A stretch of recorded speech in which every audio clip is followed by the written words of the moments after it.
Menjelang Malam TVRI, mencerdaskan bangsa. Tepuk tangan dulu yang paling meriah untuk para narasumber kita. Sudah berganti nih narasumbernya. Dan kalau tadi ada hubungannya dengan Kementerian Pertanian, kali ini ada hubungannya dengan Kementerian Sosial. Dan kita akan membahas seperti tadi janji saya di awal, yaitu Askesos sebagai jaminan pengganti pendapatan berbasis komunitas. Ini yang di sini semuanya udah pada punya asuransi belum? Belum ya? Nah, harus dijamin nanti, karena kan kita nggak pernah tahu sampai kapan kita sehat. Jadi ini ada kaitannya dengan itu. Kita harus menyapa dulu tamu-tamu kita pada malam hari ini. Selamat datang kepada Bapak Dr. Andes Toto Utomo. Beliau adalah Sekjen Kementerian Sosial Republik Indonesia. Apa kabar, Pak? Baik. Sehat, Pak? Selamat malam. Dan juga ada Bapak Bambang Purwoko. Pak Bambang Purwoko, saya menyebutnya apa nih Pak? Ada pakar aja ya? Pakar boleh, pakar dosen boleh, gitu pakar ya. boleh, dosen boleh. Kan Ya, berarti kan tadi ini ada kaitannya dengan Hari Pahlawan, guru, dosen juga guru. Ya, dan yang di ujung adalah Ibu Jeki Ambadar, peneliti malam. sosial dari Sulindo. Selamat malam. Baik, sekali lagi kita berikan semangat dulu untuk para narasumber yang sudah hadir pada malam hari ini. Ya, mungkin bisa diterangkan terlebih dahulu apa itu Pak Askesos, Pak? Jadi asuransi kesejahteraan sosial itu satu program yang dikembangkan yang ditujukan untuk melindungi para pekerja sektor informal yang sampai saat ini belum tercover pada sistem jaminan sosial yang ada. Jadi para pekerja sektor informal itu adalah para pekerja yang mandiri dengan karakteristik pendapatan hampir sama dengan upah minimum provinsi dan mereka belum membayar pajak ya Pak ya. Belum mempunyai nomor pokok wajib pajak gitu. Nomor pokok wajib ya, dan gitu. juga belum tentu bisa bayar pajak kan. Belum tentu bisa bayar pajak. Jadi artinya di bangsa ini walaupun tidak punya NPWP tapi tetap punya hak. Dijamin oleh pemerintah bahwa akan tetap dapat asuransi. Pasal 34 Undang-Undang Dasar 1945 warga negara berhak. Iya, secara keseluruhan tujuannya sebetulnya dijaminkan jaminan sosial itu apa Pak? Jadi ini kelompok ini dijamin supaya mendapatkan perlindungan apabila mereka sakit, mengalami musibah, itu tidak jatuh kepada situasi yang lebih buruk, miskin. Atau harus berutang? Ya, karena kelompok informal ini adalah kelompok yang mencari uang hari itu untuk dimakan pada hari itu juga. Seperti, mohon maaf, rentan. Ya, rentan. Jadi tidak punya tabungan. Jadi pada saat mereka sakit, kalau tidak dijamin, maka seluruh penghasilannya itu akan habis sehingga tidak bisa lagi mereka berjualan, tidak bisa. Maka ini perlu dilindungi ya, mendapatkan perlindungan. Kalau kita lihat jaminan sosial yang ada di Indonesia, salah satunya ini kan yang ditawarkan adalah Askesos itu Pak ya. Ini kelebihannya dibandingkan dengan jaminan sosial yang lainnya tentu kan ada. Selain tadi memang hanya untuk khususnya adalah pekerja sektor informal. Bapak atau Ibu ingin menjawab mungkin? Silakan. Ya, jadi jaminan sosial itu ada lapisannya, ada lapisan buat masyarakat yang mempunyai penghasilan tetap atau reguler, itu sekarang diselenggarakan oleh PT Jam Sostek yang menyelenggarakan program Jam Sostek untuk karyawan swasta, sedangkan untuk PNS itu diselenggarakan oleh PT Taspen. Nah, keduanya ini memiliki jaminan pensiun ya, karena dia memang tetap bekerja permanen. Nah, tentunya untuk pekerja sektor informal yang pendapatannya kurang dari UMR, mereka tuh kadang hanya berpendapatan 300 dan tidak menentu, itu memang itu diperdayakan. Per project mungkin bisa kerjanya begitu Pak ya? Tidak belum tentu, pekerja mandiri. Juga. Mereka sebagai pekerja mandiri.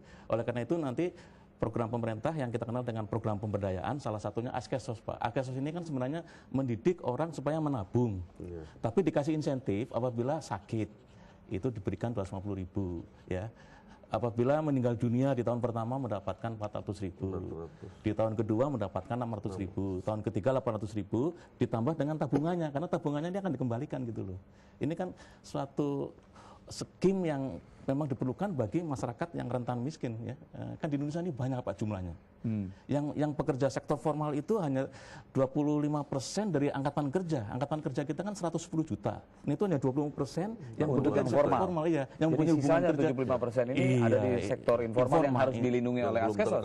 Oleh Askesos dan juga harus diperdayakan oleh pemerintah melalui APBN kan gitu.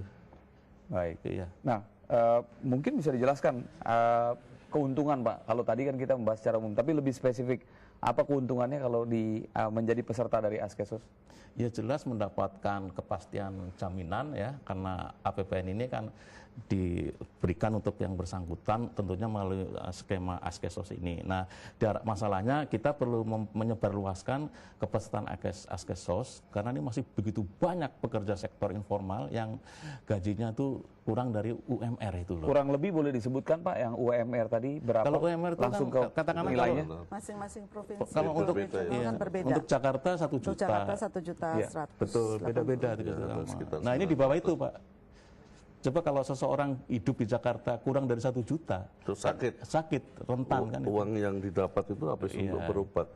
Sehingga pada hari berikutnya begitu dia sembuh, dia sudah tidak mempunyai kemampuan untuk berjualan lagi. Artinya para peserta Askesos ini harus rela untuk memotong sedikit dari penghasilannya untuk ditabung. Dan dikembalikan. Toh nanti kalau tidak terjadi kecelakaan dan tidak terjadi meninggal, Ini kan itu sebagai klaimnya bisa pengganti ditarik. penghasilan. Hanya apabila- 5.000 per bulan. 5.000 per bulan. Hanya 5.000 per bulan. Ya, selama 3 tahun. Iya, 180.000 dikembalikan gitu. Apabila meninggal di tahun pertama 400.000 tuh. 400.000. Ahli warisnya kan udah meninggal mau apa lagi? Ahli warisnya mendapatkan 400.000 ditambah tabungannya kan gitu. Kalau meninggal tahun kedua dapat 600.000 ditambah tabungannya. Yang terima kan ahli warisnya. Yang sudah meninggal mau dapatkan gitu Pak. Ya. Itu salah satu manfaatnya. Nah, apabila yang menarik begini, apabila yang bersangkutan jatuh sakit sehingga tidak bisa bekerja, berjualan dan lain sebagainya, Itu sebetulnya yang itu lebih mendapatkan penting ya, pengganti Pak. 250.000. Iya, iya.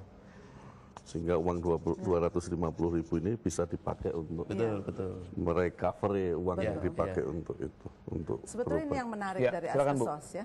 Askesos ini spesifik. Jadi sebetulnya kalau kita lihat kan sebetulnya asuransi itu sudah merupakan kebutuhan masyarakat. Tetapi sayangnya hanya masyarakat yang formal ya, jadi punya pekerjaan tetap yang mendapatkan atau yang mampu membiayai fasilitas asuransi.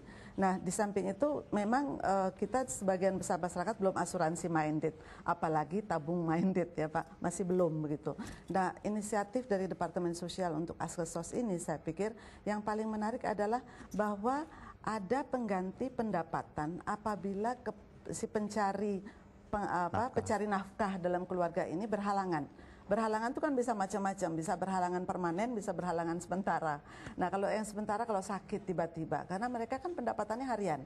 Padahal berdasarkan penelitian kita Pak, ada juga yang di atas UMR pendapatannya, tetapi tidak terbiasa bagaimana mengelola keuangannya sehingga pada saat tidak berpenghasilan mereka tetap bisa hidup layak begitu. Ya, kalau mungkin saat ini pemirsa TVRI menyaksikan dan juga merasa sebagai pekerja sektor informal dan terpanggil untuk bisa ikut program dari Askesos ini, bagaimana pemerintah dan juga Kementerian Sosial menyeleksi? Karena apakah ada mekanismenya? Ada mekanisme. Jadi begini, ini kita bekerja sama dengan dinas sosial. Jadi dari dinas sosial itu kita mendapatkan organisasi sosial yang akan menjadi pendamping para peserta Askesos. Jadi para peserta Askesos itu nanti dihimpun oleh orsos-orsos yang ada. Ada koordinatornya ya, gitu, Pak, dan orsos ini mendapatkan pelatihan dari Departemen Kementerian Sosial untuk mendampingi mereka. Jadi tidak secara langsung berhubungan dengan kementerian. Di satu sisi kita juga ikut meningkatkan kualitas orsos yang ada sambil untuk mendampingi mereka. Satu orsos itu sampai dengan 200 ya. 200 sasaran. Kalau ini kita sudah ada di November 2010, apakah ada angka yang menggembirakan kalau Bapak bandingkan ini dengan tahun yang lalu? Dari tingkat akhirnya kesadaran orang untuk, ya saya ikut Askesos. Jadi dari angka yang ada, totalnya sampai sekarang itu 1.300 sekian orsos. Kalikan 200 saja. Kan satu orsos itu membina 200. Kurang lebih 200. Ya, sekitar keberhasilannya, keberlangsungannya itu sekitar antara 70-80%. Ya. Nah, yang menarik di sini dari 1.300 ya, sebagian sudah mandiri. Jadi mandiri sudah Pengertiannya mandiri apa, Bu? Mandiri berarti OSOS ini sudah bisa mampu mengelola dana yang diberikan oleh Depsos, lalu mereka mengupayakan menjadi usaha yang mandiri bersama-sama kelompok, sehingga tidak lagi mengharapkan bantuan dari pemerintah. Sehingga Orsos ini sudah mandiri. Jadi ada Orsos yang masih bergantung 100%, ada Orsos yang sebagian masih, ada Orsos yang sudah mandiri, sudah bisa mengelola keuangan dan sukses ya. Termasuk ini berdasarkan penelitian kami kebetulan di beberapa provinsi. Jadi pada awal Orsos ini mendapatkan atau bermitra itu mendapatkan bantuan 30 juta untuk mengelola 200 itu tadi. Modal dasar 30 juta dan uang 6 juta untuk operasional. Nah dari 30 juta ini dikembangkan. Ditambah iuran yang setiap bulan 5.000 tadi. 5.000 rupiah per anggota ya Pak. Untuk mengelola 30 ini juga memang bergantung dari kapasitas Orsos. Banyak Orsos yang sudah berhasil maju sehingga kekayaannya bertambah. Ada juga yang tidak mampu untuk itu. Artinya untuk bisa memasarkan ataupun membuat awareness dari Askesos ini makin didengar oleh teman-teman kita, sahabat kita pekerja sektor informal, kita membutuhkan juga teman-teman kita yang mau menggerakkan Orsos. Nah, sekarang pertanyaannya adalah apa kriteria untuk bisa mengajukan diri sebagai Orsos? Yang kedua, apakah parameter untuk menentukan bahwa Orsos ini sudah sukses dan bisa dilepas atau bisa disebut mandiri? Jadi gini, untuk Orsos itu kita kerjasama dengan Dinas Sosial. Karena setiap Orsos yang ada dan sasaran Askesos ini kan seluruh wilayah. Sehingga untuk sasaran yang berada di Kabupaten X, Provinsi X ya, yang sangat mengetahui adalah Dinas Sosial. Kita mendapatkan rekomendasi dari Dinas Sosial ya, dengan persyaratan tertentu misalnya. Ya. Kita mendapatkan rekomendasi dan kita setiap tahun kita kumpulkan, kita latih, lalu layernya seperti itu. Bisa jadi ya, bisa jadi beragam. Beragam. Baik, kendala yang sekarang masih dihadapi dan juga tantangan ke depan untuk sosialisasi dari Orsos yang berhasil, lalu Orsos itu pekerjaan yang dikontrakan atau dipindahkan ya ke pihak yang lain. Tapi ini Orsos yaitu organisasi sosial. Nah, jadi kalau Anda sudah punya organisasi sosial, tapi belum mungkin menyalurkan Askesos, ya silakan apply ke Kementerian Sosial. Nanti ke Pak Sekjen bisa mengikuti saringan dulu Pak ya. Nah, silakan Pak, mau dijawab Ibu pertanyaan adik-adik kita tadi. Bapak dulu mungkin. Jadi yang pertama, kegiatan semacam ini merupakan bentuk sosialisasi.